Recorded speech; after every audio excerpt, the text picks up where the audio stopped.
High! আরেকটা নতুন mini ব্লগে সবাইকে ওয়েলকাম।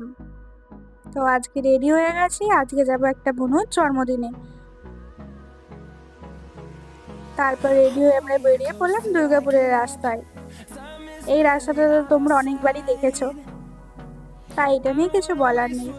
তারপর আমরা হাই রোডে উঠে একটু আইসক্রিম খেয়ে নিলাম। এই ফ্লেভারটা বেশ ভালো, তোমরা ট্রাই করে দেখতে পারো। আমি ফার্স্ট টাইম ট্রাই করলাম।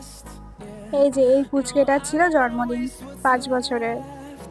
এরপর একে একে সব গুরুজনরা পুচকেটাকে আশীর্বাদ করে দিচ্ছিল, আর সবাই যা গিফট এনেছিল দিচ্ছিল, আর ও একটা একটা গিফট নিয়ে ওর খাটের তলায় লুকিয়ে রাখছিল। তারপরে এই ছোট্ট কিউট পুচকেটার সাথে দেখা হয়, কি কিউট, আর এত হাসছিল। তারপর ওকে চালিয়েও জানে, ওকে হাসিয়ে যাচ্ছিলাম। তারপরে সবাই আমাকে খাওয়া দাওয়ার পর আইসক্রিম গুলো দিয়ে দিল। এই যে কি বলছে তোমরা শোনো এখানে।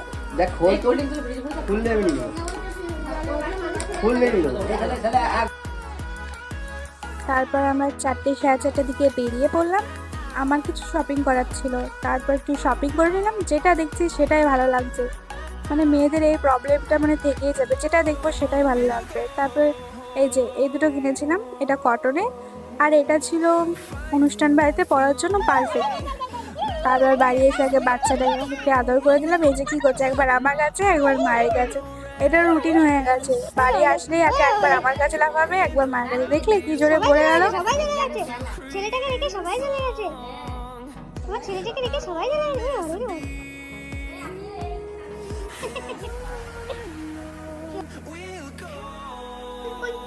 আদরও শেষই হচ্ছিল না, তারপরে কোলে উঠে আদর করলো।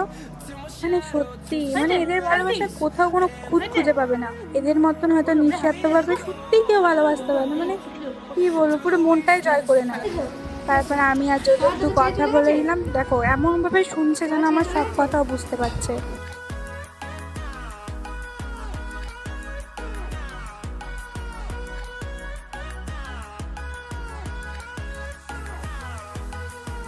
তারপর একটু রাগ ভোলানোর জন্য একটু ট্রিট খাই দিলাম, ব্যাস ও রাগ সব ওখানেই শেষ হয়ে গেল।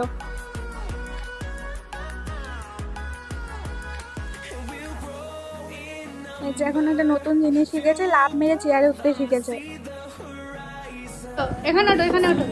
ওই বাবারে, good boy, good boy, good boy, good boy, good boy. তারপর আমি উপরে চলে গেলাম। আজকের জন্য এইটুকুই। লাইক, কমেন্ট অ্যান্ড শেয়ার করে দিও, আর এভাবেই পাশে থেকো। টাটা।